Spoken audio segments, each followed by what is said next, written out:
नमस्कार दोस्तों, स्वागत है आपका मेरे चैनल शिखर कहानियों में। आज की कहानी है मुंशी प्रेमचंद्र के द्वारा लिखी गई अमावस्या की रात्रि। दिवाली की संध्या थी। श्रीनगर के घूरों और खंडहरों के भाग्य चमक उठे थे। कस्बों के लड़के और लड़कियां श्वेत थालियों में दीपक लिए मंदिर की ओर जा रही थीं। दीपों से उनके मुखार बिंद प्रकाशमान थे। प्रत्येक गृह रोशनी से जगमगा रहा था। केवल पंडित देवदत्त का सतधारा भवन काली घटा के अंधकार में गंभीर और भयंकर रूप में खड़ा था। गंभीर इसलिए कि उसे अपनी उन्नति के दिन भूले न थे। भयंकर इसलिए कि यह जगमगाहट मानो उसे चिढ़ा रही थी। एक समय वह था जबकि ईर्ष्या भी उसे देख देख कर हाथ मलती थी, और एक समय यह है कि जबकि घृणा भी उस पर कटाक्ष करती है। द्वार पर द्वारपाल की जगह मदार और एरंड के वृक्ष खड़े थे। दीवान खाने में एक मतंग सांड अकड़ता था। ऊपर के घरों में जहाँ सुंदर रमणियां मनोहर संगीत गाती थीं, वहाँ आज जंगली कबूतरों के मधुर स्वर सुनाई देते थे। किसी अंग्रेजी मदरसे के विद्यार्थी के आचरण की भांति उसकी जड़ें हिल गई थीं, और उसकी दीवारें किसी विधवा स्त्री के हृदय की भांति विदीर्ण हो रही थीं। पर समय को हम कुछ नहीं कह सकते। समय की निंदा व्यर्थ और भूल है। यह मूर्खता और आदूरदिशता का फल था। अमावस्या की रात्रि थी। प्रकाश से पराजित होकर मानो अंधकार ने उसी विशाल भवन में शरण ली थी। पंडित देवदत्त अपने अर्ध अंधकार वाले कमरे में मौन परंतु चिंता में निमग्न थे। आज 1 महीने से उनकी पत्नी गिरजा की जिंदगी को निर्दय काल ने खिलवाड़ बना लिया है। पंडित जी दरिद्रता और दुखों को भुगतने के लिए तैयार थे। भाग्य का भरोसा उन्हें धैर्य बांधता था, किंतु वे नई विपत्ति सहन शक्ति से बाहर थी। बेचारे दिन के दिन गिरजा के सिरहाने बैठे हुए उसके मुरझाए हुए मुख को देखकर कुढ़ते और रोते थे। गिरजा जब अपने जीवन से निराश होकर रोती तो वह उसे समझाते, गिरजा रो मत, शीघ्र ही अच्छी हो जाओगी। पंडित देवदत्त के पूर्वजों का कारोबार बहुत विस्तृत था। वे लेन देन किया करते थे। अधिकतर उनके व्यवहार बड़े बड़े चकलेदारों और रजवाड़ों के साथ थे। उस समय ईमान इतना सस्ता नहीं बिकता था। सादे पत्रों पर लाखों की बात हो जाती थी। मगर सन 57 ईस्वी के बल्लवे ने कितनी ही रियायतों और राज्यों को मिटा दिया, और उनके साथ तिवारियों का यह अन्य धन्य पूर्ण परिवार भी मिट्टी में मिल गया। खजाना लुट गया। बही खाते पंसारियों के काम आए। जब कुछ शांति हुई, रियासतें फिर संभली, तो समय पलट चुका था। वचन लेख के अधीन हो रहा था तथा लेख में सादे और रंगीन का भेद होने लगा था। जब देवदत्त ने होश संभाला तब उनके पास इस खंडहर के अतिरिक्त और कोई संपत्ति न थी। अब निर्वाह के लिए कोई उपाय न था। कृषि में परिश्रम और कष्ट था। वाणिज्य के लिए धन और बुद्धि की आवश्यकता थी। विद्या भी ऐसी नहीं थी कि कहीं नौकरी करते परिवार की प्रतिष्ठा दान लेने में बाधक थी। अस्तु साल में 2-3 बार अपने पुराने व्यवहारियों के घर बिना बुलाए पाहुनों की भांति जाते और कुछ विदाई तथा मार्ग व्यय पाते उसी से गुजारा करते। पैतृक प्रतिष्ठा का चिन्ह यदि कुछ शेष था तो वह पुरानी चिट्ठी पत्रियों का ढेर तथा हुंडियों का पुलिंदा, जिनकी स्याही भी उनके मंद भाग की भांति फीकी पड़ गई थी। पंडित देवदत्त उन्हें प्राणों से भी अधिक प्रिय समझते। द्वितीय के दिन जब घर घर लक्ष्मी की पूजा होती, पंडित जी ठाठ बाट से इन पुलिंदों की पूजा करते। लक्ष्मी ना सही, लक्ष्मी का स्मारक चिन्ह ही सही। दूज का दिन पंडित जी के प्रतिष्ठा के श्रद्धा का दिन था। इसे चाहे विडंबना कहो चाहे मूर्खता, परंतु श्रीमान पंडित महाशय को उन पत्रों पर बड़ा अभिमान था। जब गांवों में कोई विवाद छिड़ जाता तो ये सड़े गले कागजों की सेना ही बहुत काम कर जाती और प्रतिवादों शत्रु को हार माननी पड़ती। यदि 70 पीढ़ियों के शस्त्र की सूरत न देखने पर भी लोग क्षत्रिय होने का अभिमान करते हैं, तो पंडित देवदत्त का उन लेखों पर अभिमान करना अनुचित नहीं कहा जा सकता जिसमें 70 लाख रुपयों की रकम छुपी हुई थी। वही अमावस्या की रात थी, किंतु दीप मलिका अपनी अल्प जीवनी समाप्त कर चुकी थी। चारों ओर जुआरियों के लिए यह शगुन की रात्रि थी। क्योंकि आज की हार साल भर की हार होती है। लक्ष्मी के आगमन की धूम थी। कौड़ियों पर असरफियां लूट रही थीं। भट्टियों में शराब के बदले पानी बिक रहा था। पंडित देवदत्त के अतिरिक्त कस्बे में कोई ऐसा मनुष्य नहीं था जो कि दूसरों की कमाई समेटने की धुन में ना हो। आज भोर से ही गिरजा की अवस्था शोचनीय थी। विषम ज्वर उसे एक एक क्षण में मूर्छित कर रहा था। एकाएक उसने चौंक कर आंखें खोली और अत्यंत क्षीण स्वर में कहा, आज तो दिवाली है। देवदत्त ऐसा निराश हो रहा था कि गिरजा को चैतन्य देखकर भी उसे आनंद नहीं हुआ। बोला, हाँ, आज दिवाली है। गिरिजा ने आंसू भरी दृष्टि से इधर उधर देखकर कहा, हमारे घर में क्या दीपक ना जलेंगे? देवदत्त फूट फूट कर रोने लगा। गिरजा ने फिर उसी स्वर में कहा, देखो, आज बरस भर के दिन भी घर अंधेरा रह गया। मुझे उठा दो, मैं भी अपने घर दिए जलाऊंगी। ये बातें देवदत्त के हृदय में चुभी जाती थीं। मनुष्य की अंतिम घड़ी लालसाओं और भावनाओं में व्यतीत होती है। इस नगर में लाला शंकर दास अच्छे प्रसिद्ध वैद्य थे। अपने प्राण संजीवन औषधालय में दवाओं के स्थान पर छापने का प्रेस रखे हुए थे। दवाइयाँ कम बनती थी, इश्तहार अधिक प्रकाशित होते थे। वे कहा करते थे कि बीमारी केवल रईसों का ढकोसला है और पॉलिटिकल इकोनॉमी के अनुसार इस विलास पदार्थ से जितना अधिक संभव हो टैक्स लेना चाहिए। यदि कोई निर्धन है तो हो, यदि कोई मरता है तो मरे। उसे क्या अधिकार है कि बीमार पड़े और मुफ्त में दवा कराए? भारतवर्ष की यह दशा अधिकतर मुफ्त दवा कराने से हुई है। इसने मनुष्यों को असावधान और बलहीन बना दिया है। देवदत्त महीने भर नित्य उनके निकट दवा लेने आता था, परंतु वैद्य जी कभी उसकी ओर इतना ध्यान नहीं देते थे कि वह अपनी शोचनीय दशा प्रकट कर सके। वैद्य जी के हृदय के कोमल भाव तक पहुंचने के लिए देवदत्त ने बहुत कुछ हाथ पैर चलाए। वह आंखों में आंसू भरे आता, किंतु वैद्य जी का हृदय ठोस था, उसमें कोमल भाव था ही नहीं। वही अमावस्या की डरावनी रात थी। गगन मंडल में तारे आधी रात के बीतने पर और भी अधिक प्रकाशित हो रहे थे, मानो श्रीनगर की बुझी हुई दिवाली पर कटाक्ष युक्त आनंद के साथ मुस्कुरा रहे थे। देवदत्त बेचैनी की दशा में गिरजा के सिरहाने से उठे और वैद्य जी के मकान की ओर चले। वे जानते थे कि लाला जी बिना फीस लिए कदापि नहीं आएंगे, किंतु हताश होने पर भी आशा पीछा नहीं छोड़ती। देवदत्त कदम आगे बढ़ाते चले जाते थे। हकीम जी उस समय अपने रामबाण बिंदु का विज्ञापन लिखने में व्यस्त थे। उस विज्ञापन के भावभद्र भाषा तथा आकर्षण शक्ति देखकर कह नहीं सकते कि वे वैद्य शिरोमणि थे या सुलेख विद्यावारिधि।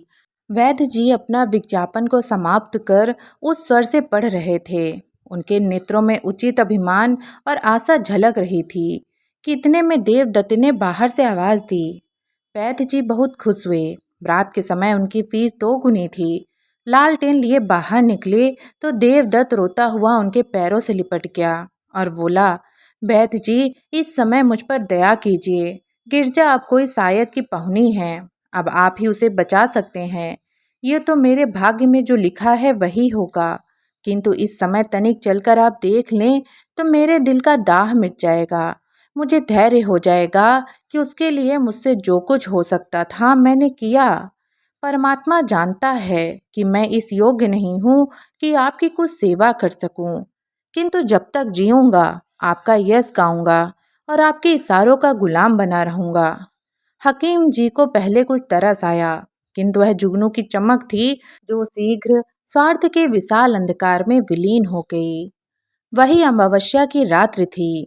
बिच्छों पर सन्नाटा छा गया था। जीतने वाले अपने बच्चों को नींद से जगाकर इनाम देते थे। हारने वाले अपनी रुष्ट और क्रोधित स्त्रियों से क्षमा के लिए प्रार्थना कर रहे थे। इतने में घंटी के लगातार शब्द वायु और अंधकार को चीरते हुए कान में आने लगे। उनकी सुहावनी ध्वनि इस निस्तब्ध अमावस्या में अत्यंत भली प्रतीत होती थी। यह शब्द समीप हो गए और अंत में पंडित देवदत्त के समीप आकर उस खंडहर में डूब गए। पंडित जी उस समय निराशा के अथाह समुद्र में गोते खा रहे थे। शोक के इस योग्य भी नहीं थे कि प्राणों से भी अधिक प्यारी गिरजा का दवा दर्पण कर सकें। क्या करें? इस निष्ठुर वैद्य को यहाँ कैसे लाएं? जालिम, मैं सारी उम्र तेरी गुलामी करता, तेरे इश्तिहार छापता, तेरी दवाइयाँ कूटता। आज पंडित जी को यह ज्ञात हुआ कि 70 लाख की चिट्ठी पत्रियां इतनी कौड़ियों के मोल भी नहीं। पैतृक प्रतिष्ठा का अहंकार अब आंखों से दूर हो गया। उन्होंने उस मखमली थैले को संदूक से बाहर निकाला और उन चिट्ठी पत्रियों को, जो बाप दादों की कमाई का सिरांश थीं और प्रतिष्ठा की भांति जिनकी रक्षा की जाती थी, एक एक करके दिया को अर्पण करने लगे। जिस तरह सुख और आनंद से पालित शरीर चिंता की भेंट हो जाती है, उसी प्रकार वह कागजी पुतलियां भी उस प्रज्वलित दिया के धड़कते हुए मुंह का ग्रास बनती थी। इतने में किसी ने बाहर से पंडित जी को पुकारा। उन्होंने चौंक कर सिर उठाया। वे नींद से अंधेरे में टटोलते हुए दरवाजे तक आए। देखा कि कई आदमी हाथ में मसाल लिए हुए खड़े हैं और एक हाथी अपने सूंड से उन एरंड के वृक्षों को उखाड़ रहा है जो द्वार पर द्वारपालों की भांति खड़े थे। हाथी पर एक सुंदर युवक बैठा है। उसके सिर पर केसरिया रंग की रेशमी पाग है। माथे पर अर्धचंद्राकार चंदन, भाले की तरह तनी हुई नोकदार मूछें, मुखार बिंद से प्रभाव और प्रकाश टपकता हुआ कोई सरदार मालूम पड़ता था। उसका कालीदार अंग रखा और चुनावदार पैजामा, कमर में लटकती हुई तलवार और गर्दन में सुनहरे कंठे और जंजीर उसके सजीले शरीर पर अत्यंत शोभा पा रहे थे। पंडित जी को देखते ही उसने रकाब पर पैर रखा और नीचे उतरकर उनकी वंदना की। उसके इस विनीत भाव से कुछ लज्जित होकर पंडित जी बोले, आपका आगमन कहाँ से हुआ? नवयुवक ने बड़े नम्र शब्दों में जवाब दिया। उसके चेहरे से भलमानस बरसती थी। मैं आपका पुराना सेवक हूँ। दास का घर राजनगर में है। मैं वहाँ का जागीरदार हूँ। मेरे पूर्वज पर आपके पूर्वजों ने बड़े अनुग्रह किए हैं। मेरी समय जो कुछ प्रतिष्ठा और संप्रदा है, सब आपके पूर्वजों की कृपा और दया का परिणाम है। मैंने अपने अनेक स्वजनों से आपका नाम सुना था और मुझे बहुत दिनों से आपके दर्शनों की आकांक्षा थी। आज वह सुअवसर भी मिल गया। अब मेरा जन्म सफल हुआ। पंडित देवदत्त की आंखों में आंसू भर आए। पैतृक प्रतिष्ठा का अभिमान उनके हृदय का कोमल भाग था। वह दीनता जो उनके मुख पर छाई हुई थी, थोड़ी देर के लिए विदा हो गई। वे गंभीर भाव धारण करके बोले, यह आपका अनुग्रह है जो ऐसा कहते हैं। नहीं तो मुझ जैसे कपूतों में तो इतनी भी योग्यता नहीं है जो अपने को उन लोगों की संतति कह सकूं। इतने में नौकरों ने आंगन में फर्श बिछा दिया। दोनों आदमी उस पर बैठे और बातें होने लगी। वे बातें जिनका प्रत्येक शब्द पंडित जी के मुख को इस तरह प्रफुल्लित कर रहा था जिस तरह प्रातः काल की वायु फूलों को खिला देती है। पंडित जी के पितामह ने नवयुवक ठाकुर के पितामह को 2500 रुपये कर्ज दिए थे। ठाकुर अब गया में जाकर अपने पूर्वजों का श्राद्ध करना चाहता था। इसलिए जरूरी था कि उनके जिम्मे जो कुछ ऋण हो उसकी एक एक कौड़ी चुका दी जाए। ठाकुर को पुराने बही खाते में यह ऋण दिखाई दिया। 25 के अब 75,000 हो चुके। वही ऋण चुका देने के लिए ठाकुर आया था। धर्म में वह शक्ति है जो अंतःकरण में ओजस्वी विचारों को पैदा करती है। हाँ, इस विचार को कार्य में लाने के लिए पवित्र और बलवान आत्मा की आवश्यकता है। नहीं तो वे ही विचार क्रूर और पापमय हो जाते हैं। अंत में ठाकुर ने कहा, आपके पास तो वो चिट्ठियां होंगी। देवदत्त का दिल बैठ गया। वो संभल कर बोले, संभवतः हो, कुछ कह नहीं सकते। ठाकुर ने लापरवाही से कहा, ढूंढिए, यदि मिल जाए तो हम लेते जाएंगे। पंडित देवदत्त उठे, लेकिन हृदय ठंडा हो रहा था। शंका होने लगी कि कहीं भाग्य हरे बाग ना दिखा रहा हो। कौन जाने वह पुर्जा जलकर राख हो गया या नहीं। यदि ना मिला तो रुपए कौन देता है। शोक की दूध का प्याला सामने आकर हाथ से छूटा जाता है। हे भगवान, वह पत्री मिल जाए। हमने अनेक कष्ट पाए हैं, अब हम पर दया करो। इस प्रकार आशा और निराशा के दशा में देवदत्त भीतर गए और दिया की टिमटिमाते हुए प्रकाश में बचे हुए पत्रों को उलट पुलट कर देखने लगे। वे उछल पड़े और उमंग से भरे हुए प्यालों की भांति आनंद की अवस्था में 2-3 बार कूदे। तब दौड़कर गिरजा को गले लगा लिया और बोले, प्यारी, यदि ईश्वर ने चाहा तो तू अब बच जाएगी। उन्मत्तता में उन्हें एकदम यह नहीं जान पड़ा कि गिरजा अब नहीं है, केवल उसकी लोथ है। देवदत्त ने पत्री उठा लिया और द्वार तक वे इसी तेजी से आए मानो पावों में पड़ लग गए हैं। परंतु यहाँ उन्होंने अपने को रोका और हृदय में आनंद की उमड़ती हुई तरंगों को रोककर कहा, यह लीजिए, वह पत्री मिल गई। संयोग की बात है, नहीं तो 70 लाख के कागज दिमकों के आहार बन गए। आकस्मिकता सफलता में कभी कभी संदेह बाधा डालता है। जब ठाकुर ने उस पत्री को लेने का हाथ बढ़ाया तो देवदत्त को संदेह हुआ कि कहीं वह उसे फाड़कर फेंक न दे। यद्यपि यह संदेह निरर्थक था, किंतु मनुष्य कमजोरियों का पुतला है। ठाकुर ने उनके मन के भाव को ताड़ लिया। उसने बेपरवाही से पत्री को लिया और मसाल के प्रकाश में देखकर कहा, अब मुझे विश्वास हुआ। यह लीजिए, आपका रुपया आपके समक्ष है। आशीर्वाद दीजिए कि मेरे पूर्वजों की मुक्ति हो जाए। कह कहकर उसने अपनी कमर से एक थैला निकाला और उसमें से एक एक हजार के 75 नोट निकालकर देवदत्त को दे दिए। पंडित जी का हृदय बड़े वेग से धड़क रहा था, नाड़ी तीव्र गति से कूद रही थी। उन्होंने चारों ओर चौकन्नी दृष्टि से देखा कि कहीं कोई दूसरा तो नहीं खड़ा है, और तब कांपते हुए हाथों से नोट को ले लिया। अपनी उच्चता प्रकट करने की व्यर्थ चेष्टा में उन्होंने नोटों की गणना भी नहीं की, केवल उड़ती हुई दृष्टि से देखकर उन्हें समेटा और जेब में डाल लिए। वही अमावस्या की रात थी। स्वर्गीय दीपक भी धुंधले हो चुके थे।